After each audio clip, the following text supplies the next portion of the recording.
Hello viewers and welcome back to law Chakra. अब जो मुद्दा हम आपके सामने लेकर आए हैं वो बिल्कुल भी सिंपल नहीं है।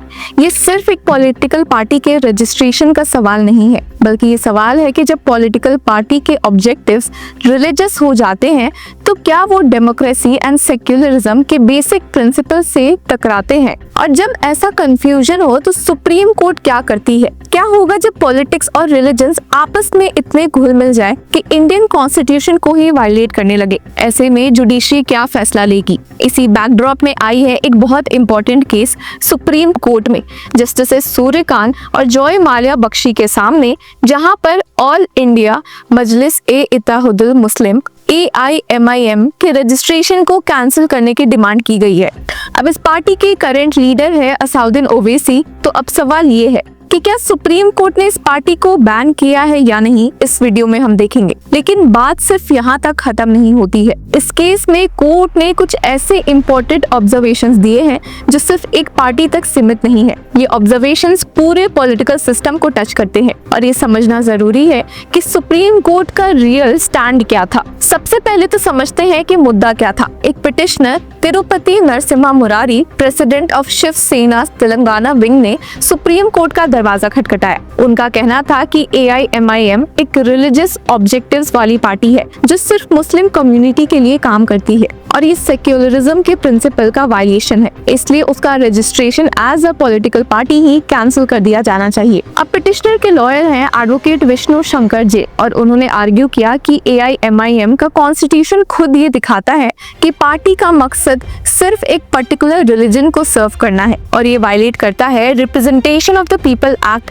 स्पेसिफिकली सेक्शन 29A को, जहां हर पार्टी को डिक्लेयर करना होता है कि वो कॉन्स्टिट्यूशन के सेक्युलरिज्म के प्रिंसिपल्स को मानेगी। हालांकि इस पर कोर्ट ने क्या कहा, लेट्स डाइव इनटू दैट। तो बेंच में बैठे थे जस्टिस सूर्यकांत और जॉय माल्या बख्शी। जस्टिस सूर्यकांत जो हमारे नेक्स्ट CJI भी बनने वाले हैं। अब दोनों जजेस ने पहले तो ये देखा कि दिल्ली हाईकोर्ट ने पहले इस प्ली को रिजेक्ट कर दिया था। हालांकि जैसी हियरिंग शुरू हुई तो जस्टिस सूर्यकांत ने AIMIM के कॉन्स्टिट्यूशन का रेफरेंस दिया और बोला कि it's for every backward class in society both economically and educationally. There are certain rights guaranteed to minorities in the constitution. Party manifesto says it will work towards the protection of those rights.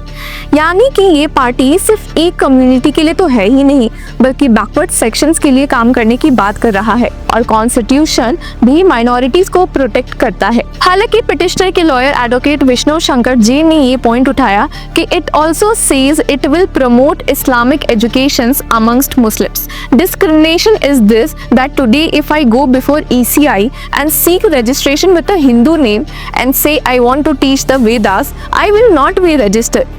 उनका कहना था कि अगर कोई Hindu party same बात करे जैसे वेदास पढ़ाने हैं तो उसका रजिस्ट्रेशन ही रिजेक्ट हो जाएगा। तो क्या ये डबल स्टैंडर्ड सही है? लेकिन जस्टिस सूर्यकांत ने कामली जवाब दिया, if the ECI raises objection against the teaching of Vedas or anything, please go to the appropriate forum. Law will take care of that. Nothing wrong in reading old treatises, books or literature. Absolutely no prohibition under law. यानी कि clear message था। Constitution के अंदर रहकर अगर कोई party काम कर रही है तो उसे मना नहीं किया जा सकता। अब जस्टिस सूर्यकांत ने एक क्लियर बाउंड्री भी डिफाइन की। उन्होंने कहा कि suppose the party says we will promote untouchability, that must be banned. If a political party says we will teach what's protected under the constitution, what is only within the framework of the constitution, that may not be objectionable. यानी अगर कोई party ऐसी बात करे जो constitutionally prohibited है, जैसे untouchability promote करना, तब तो वो अनएक्सेप्टेबल होगा।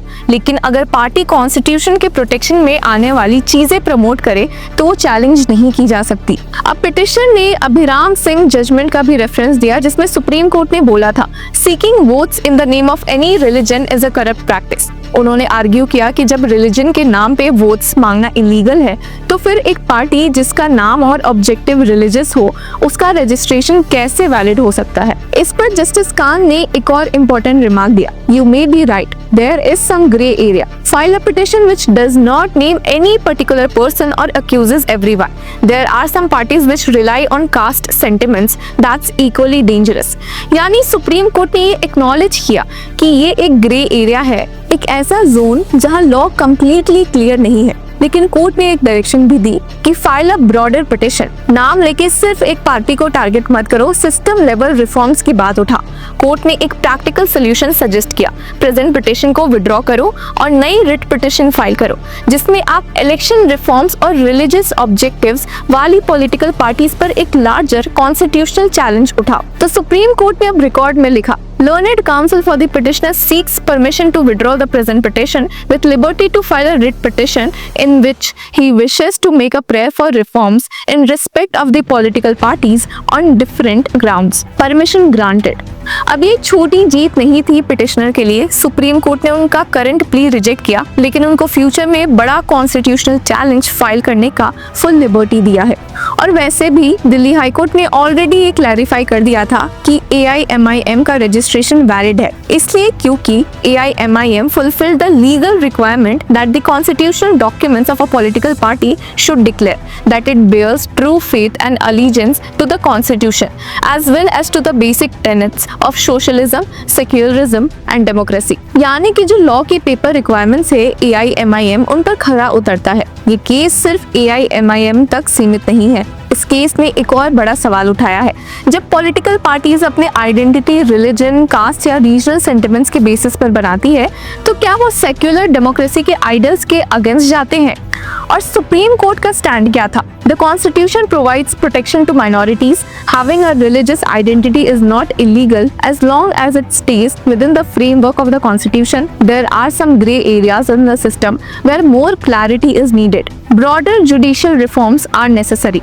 The court will entertain a broader petition if it raises systemic issue. तो आज का इस वीडियो से या इस न्यूज से टेक अवे क्या है? जब पॉलिटिक्स और रिलीजन मिलकर कोर्ट तक पहुंचते हैं तो सुप्रीम कोर्ट सीधा एक लाइन खींच देता है, कॉन्स्टिट्यूशन के फ्रेमवर्क के अंदर सब अलाउड है, उससे बाहर जाओगे तो हम इंटरवेन करेंगे। और अगर किसी को लगता है कि सिस्टम में लूप होल्स है, तो सोल्यूशन ये नहीं कि किसी एक पार्टी को टारगेट करो, सोल्यूशन है पूरी सिस्टम का चैलेंज उठाओ, रिफॉर्म्स के लिए वॉइस उठाओ। अब ये केस एक रिमाइंडर है कि डेमोक्रेसी सिर्फ वोटिंग तक सीमित नहीं होती है, ये continuous legal, political and moral churning का प्रोसेस है।